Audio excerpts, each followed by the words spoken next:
আসসালামু আলাইকুম, স্বাগত জানাচ্ছি আরটিভি সকালের সংবাদে। আপনাদের সঙ্গে আছি আমি মাহবুবা জানি ডায়না। মামলায় আসামির তালিকা থেকে নাম কাটাতে জনপ্রতি লাগে লাখ টাকা। তবে অর্থনৈতিক অবস্থা খারাপ হলে বিশেষ বিবেচনায় মিলে ছাড়। 5 আগস্টের পর অনেক মামলা নিয়েই চলেছে এমন বাণিজ্য। এর কিছু অডিও রেকর্ডও হাতে এসেছে আরটিভির। খোদ বাদীরাও চাঁদাবাজির কথা স্বীকার করেন। তবে তাদের দাবি ভয়ঙ্কর চক্রের ফাঁদে পড়ে গণমামলা দিতে বাধ্য হয়েছেন তারা। আবার কোনো বাদীর ঠিকানায় গিয়ে বাসাবাড়ির সন্ধান মেলেনি। মামলা বাণিজ্য নিয়ে সুমন তানভীরের প্রতিবেদনে থাকছে বিস্তারিত। ক্যামেরায় ছিলেন জাকির হোসেন রানা। তো আপনি একটু দেখেন কত কি লাগবে আমাকে বললেন, আমি তাহলে ম্যানেজ করে বিকাশে পাঠাই দেব। না আমার কথা শুনো, তারা বলে লাখের উপরে। হ্যাঁ, কিন্তু আমি তো তা পারুম না, আমি তো মানুষ।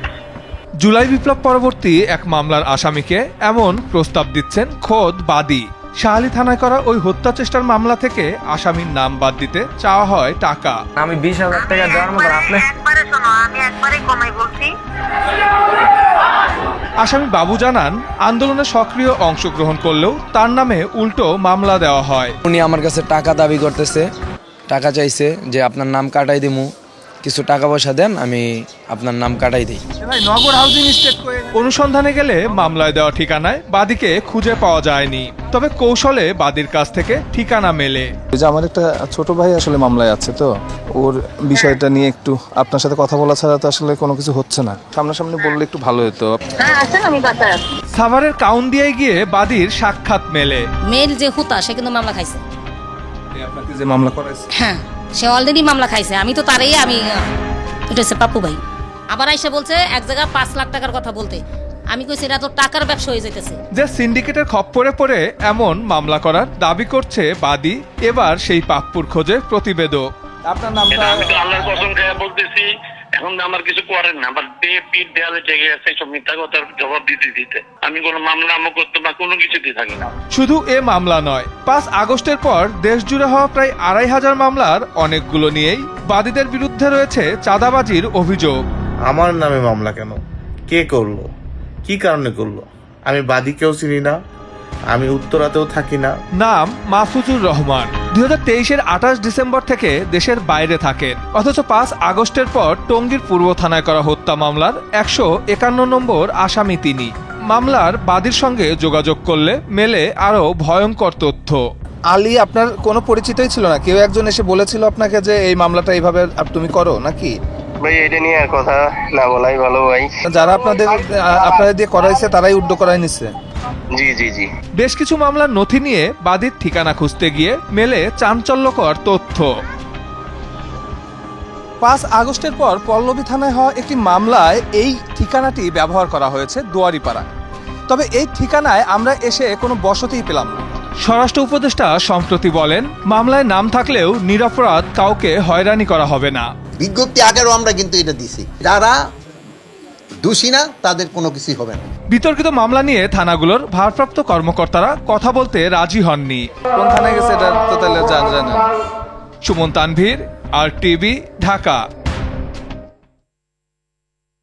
বৈষম্য বিরোধী আন্দোলনে আহত টাঙ্গাইলের সোহানুর রহমান দিন পার করছেন অনিশ্চয়তায়। একটি হাত ও একটি পা দিন অকার্যকর হয়ে যাচ্ছে। উন্নত চিকিৎসা না পেলে চিরতরে পঙ্গু হওয়ার আশঙ্কায় এ বীর যোদ্ধা। চিকিৎসা সহ সব রকম সহায়তার আশ্বাস দিয়েছে উপজেলা প্রশাসন। টাঙ্গাইল প্রতিনিধি কামাল হোসেনের প্রতিবেদন, জানাচ্ছেন রেজওয়ান শরীফ। বৈষম্য বিরোধী আন্দোলন শুরু হলে ঢাকার উত্তাল রেশ ছড়িয়ে পড়ে টাঙ্গাইলেও। সদর, মধুপুর, ঘাটাইল, ভূয়াপুর, সখীপুর ও বাসাইল সহ প্রায় সব উপজেলায় পুলিশের সঙ্গে সংঘর্ষ ঘটে। উত্তাল আন্দোলনে যারা অগ্রণী ভূমিকা রাখে তাদেরই একজন মধুপুরের সোহানুর রহমান। ময়মনসিংহ আনন্দমোহন কলেজের মেধাবী এ ছাত্র নিজ এলাকায় ফিরে আন্দোলনে যোগ দেন।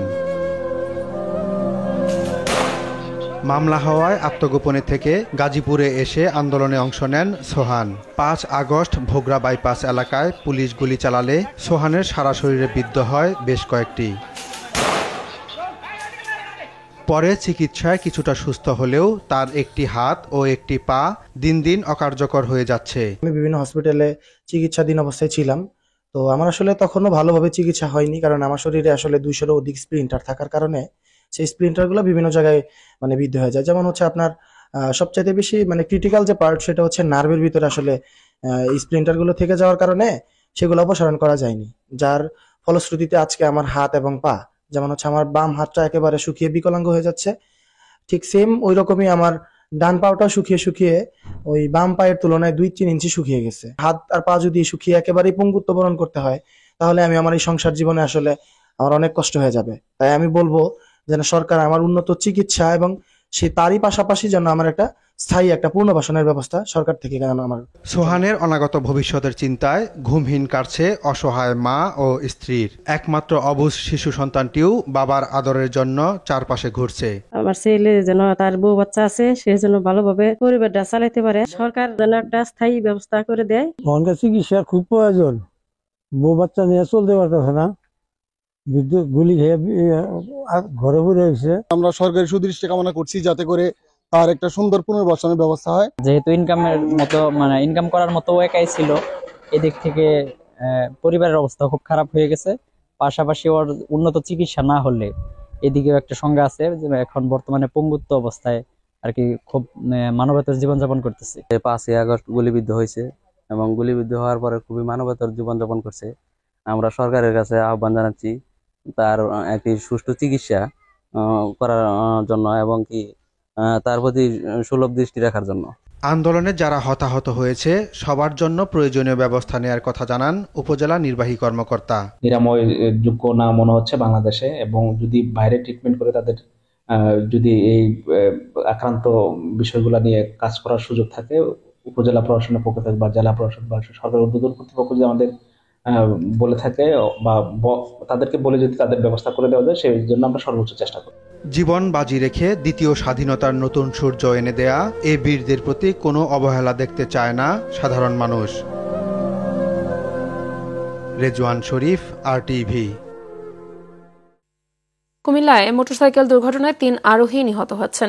গেল মধ্যরাতে শহরের পালপাড়া এলাকায় মোটরসাইকেল নিয়ন্ত্রণ হারিয়ে বিদ্যুতের পোলের সঙ্গে ধাক্কা লেগে এ দুর্ঘটনা ঘটে।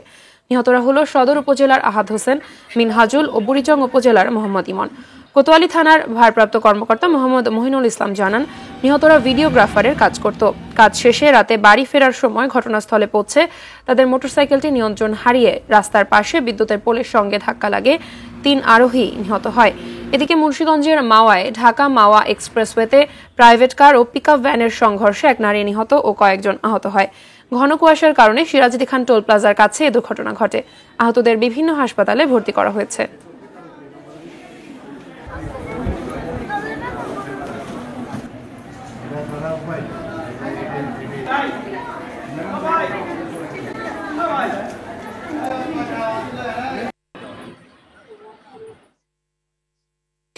ঘন কুয়াশার কারণে 6 ঘন্টা বন্ধ থাকার পর আরিচা কাজিরঘাট ও পাটুরিয়া দৌলদিয়া নৌরুটে ফেরি চলাচল শুরু হয়েছে। বিএডব্লিউটিসির আরিচা কার্যালয়ের সহকারী জেনারেল ম্যানেজার নাসির মাহমুদ জানান, গেল রাত 1টা থেকে মানিকগঞ্জের আরিচা ও পাবনার কাজিরঘাটের মধ্যে ফেরি সহ সব ধরনের যান চলাচল বন্ধ হয়ে যায়। এদিকে রাজবাড়ীর পাটুরিয়া ঘাট ব্যবস্থাপক সালাউদ্দিন আহমেদ জানান, গেল রাত 8টা থেকে কুয়াশা পড়তে থাকে। রাত 12টা থেকে মাইকিং করে নৌযান চলাচল বন্ধ করে দেওয়া হয়।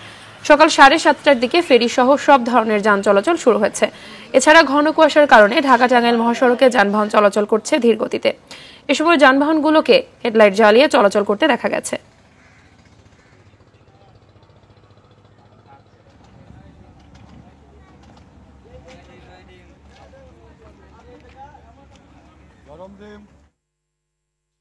দেশের উত্তরাঞ্চলের কয়েকটি জেলায় তাপমাত্রা স্থিতিশীল রয়েছে, তবে সন্ধ্যা থেকে ভোর পর্যন্ত ঘন কুয়াশায় ঢেকে থাকে চারপাশ।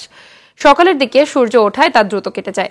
আবহাওয়া দপ্তরের তথ্য মতে সকালে দিনাজপুর ও হিলিতে তাপমাত্রা রেকর্ড হয়েছে 12.4 ডিগ্রি সেলসিয়াস, পঞ্চগড়ে 11 ডিগ্রি ও চুয়াডাঙ্গায় 13.2 ডিগ্রি সেলসিয়াস তাপমাত্রা রেকর্ড করা হয়েছে। এদিকে ঠান্ডাজনিত কারণে রোগ বালাইয়ের উপসর্গ দেখা দিয়েছে। বিশেষ করে শিশু ও বয়স্করা বেশি আক্রান্ত হচ্ছে। বেশি বিপাকে পড়েছেন নিম্ন আয়ের খেটে খাওয়া মানুষ। ফলে দৈনন্দিন জীবনে স্বাভাবিক কাজকর্ম ব্যাহত হচ্ছে বলে জানিয়েছে স্থানীয়রা।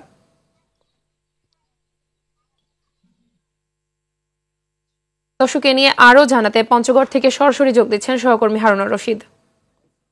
হারুন, শীতের কারণে কি ধরনের প্রভাব পড়েছে জনজীবনে জানাবেন, আর এরই সাথে জানতে চাইবো যে ঠান্ডাজনিত রোগের বিষয়ে আসলে চিকিৎসকরা কি বলছেন?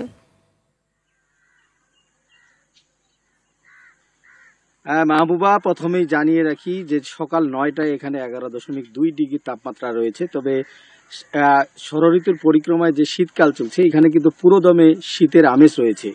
ঘন কুয়াশা থাকলে যে শীত নামে এবং ঘন কুয়াশা না থাকলে যে শীত নয়, এমনটা নয়। কারণ এখানে যদিও সূর্যের আলো দেখা দিয়েছে সকাল 7:30টার দিকে, আমরা দেখেছি ভোরে সামান্য কুয়াশা ছিল, তবে সকাল 7:30টার দিকে সূর্য উঠে, তবে রোদের কিন্তু আসলে তীব্রতা নেই। কারণ মানুষ জনজীবনে এমন একটি প্রভাব পড়েছে যে মানুষ কিন্তু এখন শীতের পোশাক ছাড়া বের হতে পারছে না। বিশেষ করে খেটে খাওয়া নিম্ন আয়ের যে মানুষগুলো, তারা কিন্তু আসলে দুর্ভোগে রয়েছেন। আমি দিনের চিত্রটি যদি বলা যায়, যে দুপুর বেলায় সামান্য গরম অনুভূত হলেও সারাদিনেই কিন্তু শীতের একটা প্রকোপ থেকেই যাচ্ছে এখানে পঞ্চগড় জেলায়।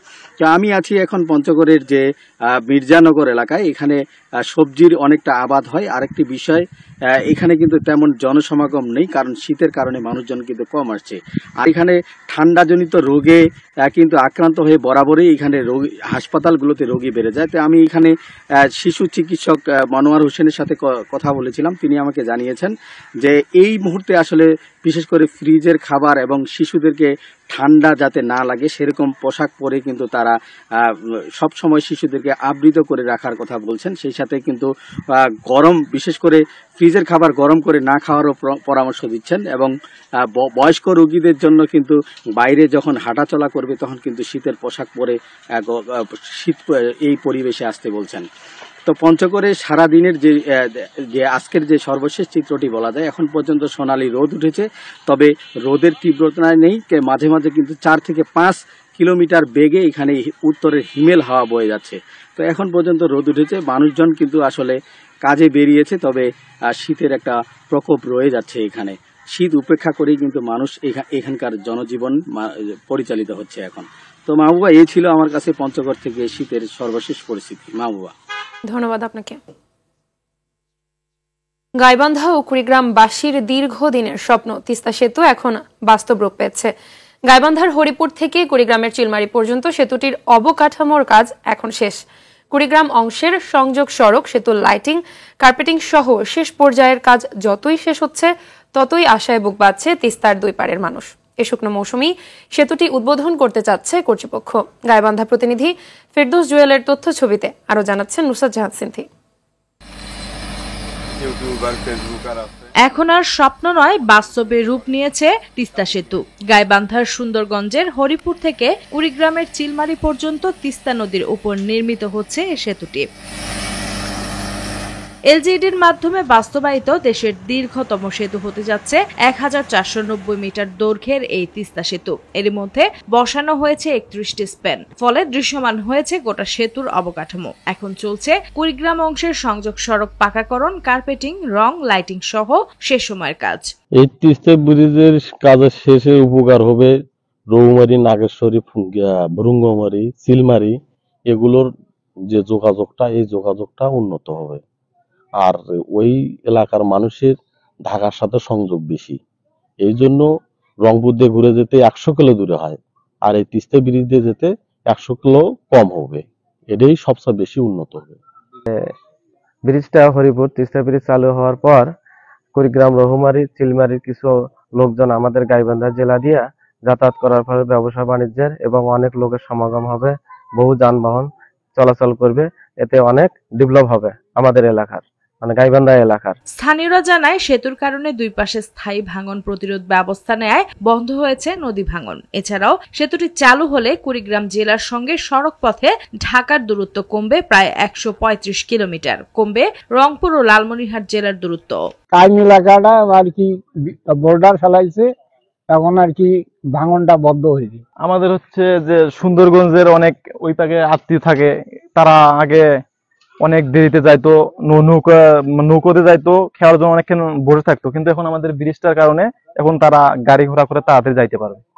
আগে আমাদের ব্রিজ ছিল না, নদীর নৌকা দিয়ে আমরা পারাপার হয়েছি, তাতে খুব কষ্ট হয়েছে আমাদের।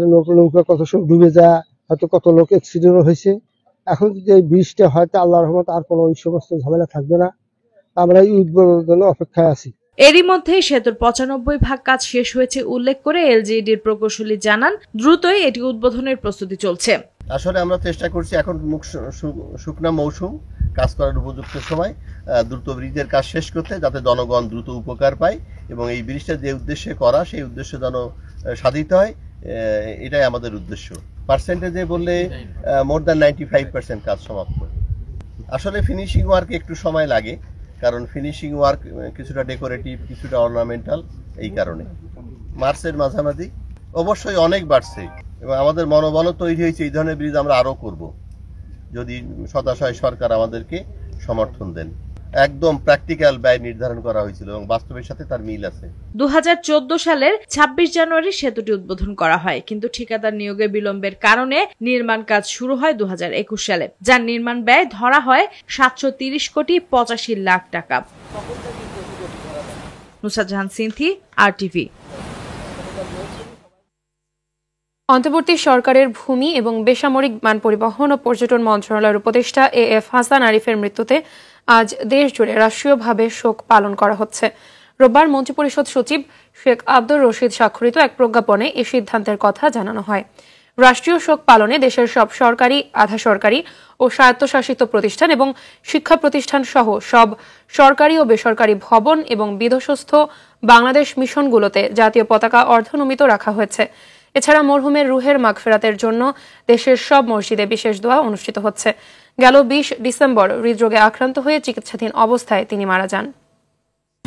সকালের সংবাদ এ পর্যন্তই। মধ্যাহ্নের সংবাদ 12টায় দেখার আমন্ত্রণ রইল। ধন্যবাদ সবাইকে।